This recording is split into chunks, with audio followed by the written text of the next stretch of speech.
I, Dr. Oburu Oginga, swear by the Almighty God that I will at all times uphold the values and principles of the Orange Democratic Movement Party Constitution, the Constitution of Kenya, the rule of law, and the administration of justice, that without fear or favor, and truly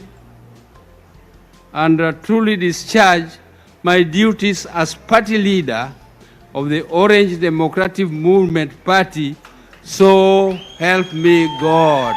As of today evening, news hit headlines. ODM actually confirmed the appointment and verification of its new leaders.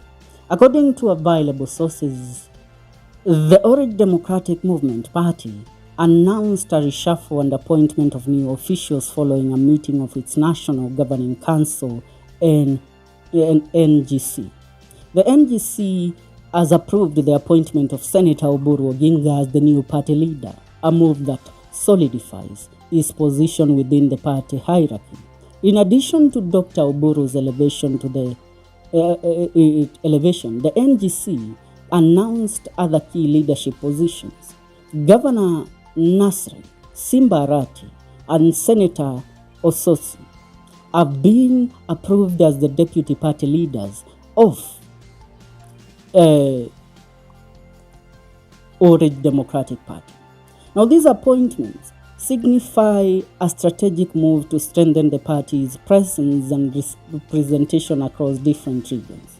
Furthermore, several other prominent members have been assigned new roles. Dr. Ariko Namoiti and Dr. Omolo have been approved as the new vice chairpersons. The party has also seen the appointment of two female leaders to crucial positions. Ruto Odinga, who is the Kisumu women representative, has been named as the deputy organizing secretary, while Rosa Buyu, the Kisumu West MP, has been appointed as the secretary of political affairs within the party. The newly appointed officials have assumed office immediately. However, their full tenure is subject to ratification by the higher decision-making body, the National Delegates Convention, NDC. The ODM party has been commemorating 20 years. As indicated by the hashtag, and these appointments mark the beginning of a new chapter in its leadership. Significantly, the report mentions that Sifuna has kept his role as the Secretary General. I read, they say this: the National Governing Council NGC has approved the appointment of Senator Dr. Oburu Oginga as the party leader of the party. Also approved DPL's AS Nasri, deputy party leaders Abdulswamad Nasri, Simbarati, and Osoti. Others are Vice Chairperson Dr. Ariko Namoiti and Dr. Amolo. Kisumu Women Representative Ruto Odinga and Kisumu West MP Rosa Buyu had their appointments as Deputy Organizing Secretary and Secretary of Political Affairs, respectively. They assume office subject to ratification by the National Delegates Convention. Congratulations to the new leaders. #ODM at 20. Now, allow me, refuting what I said earlier, these people in their statement given today evening did not name Edwin Sifuna as their party Secretary General. Now, allow me to take you back to when Raila Amolo Odinga was alive. Before the death of Raila Amolo Odinga, the National Delegates Convention, the NDC of ODM, was supposed to take place in September, and also to commemorate 20 years since the formation of the ODM party. I mean the 20-year anniversary of ODM party. In that said planned meeting that was to take place in September, Raila Amolo Odinga came to realize that a coup was being plotted, then led by his own brother, Oburu Odinga. The agenda that was to take the center stage that day was to actually impeach or kick out Edwin Sifuna as the party Secretary General, because Sifuna was a vocal leader was opposing ODM being taken over by William Ruto minions. Are we together? Raila, learning this, he called off that meeting to actually put the affairs of his party in order before the NDC or the ODM 20th anniversary in Mombasa takes place.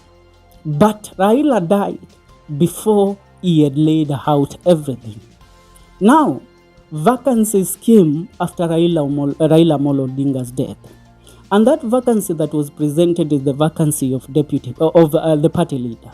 Oburu Odinga took over less than 24 hours, pushed by William Ruto and other William Ruto's sympathizers within ODM party to take over the mantle as the party leader.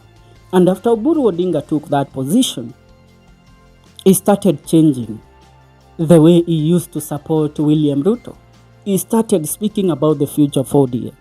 Now, there was a plan to remove Oburu Odinga, but that would have actually made ODM party crumble down to the ground.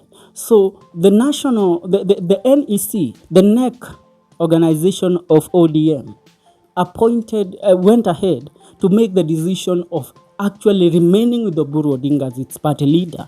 And those that have been named as deputy party leaders, they were still the deputy party leaders. The others also, it's just a few people that have been brought in, including Ruto Odinga. But why leave out naming Edwin Sifuna as the party secretary general?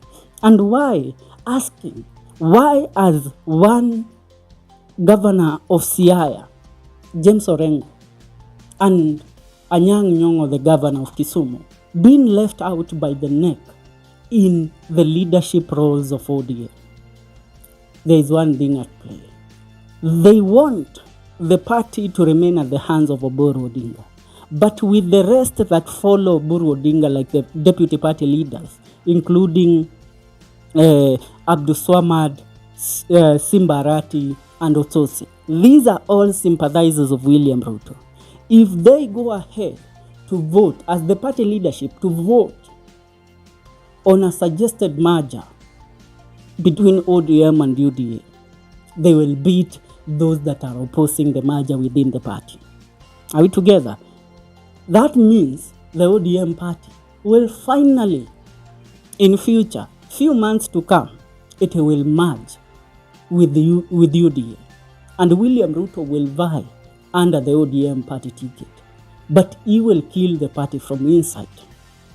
That is why people like James Orengo, people like Edwin Sifuna, people like Anyang Nyong'o, who have been very ardent critics of this government of William Ruto, or have been in opposition of William Ruto taking control of ODM party, have been left out of the key roles as leaders within the ODM party. Yes, they have actually played people to believe that now the party will be stable and it will forge forward.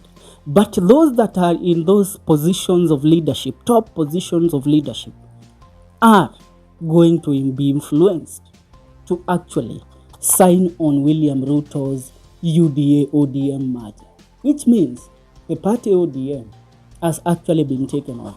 And in few months to come, Edwin Sifuna, though hasn't been confirmed, but he still remains as the party secretary general, he will be voted out by the top leadership of the party. And the person going to be crowned to take up that mantle is none other than Kasmuel Makori. Because Kasmuel started being groomed to take over the party leadership when Raila Amolo Odinga was alive. Ladies and gentlemen, we read between the lines on how this party things play. We aren't fools to tell you that the party now is actually fully under the control of William Ruto. I would love to hear your comments and leave your comments in the comment section. See you in our next video. This is the Kenyan Daily Report.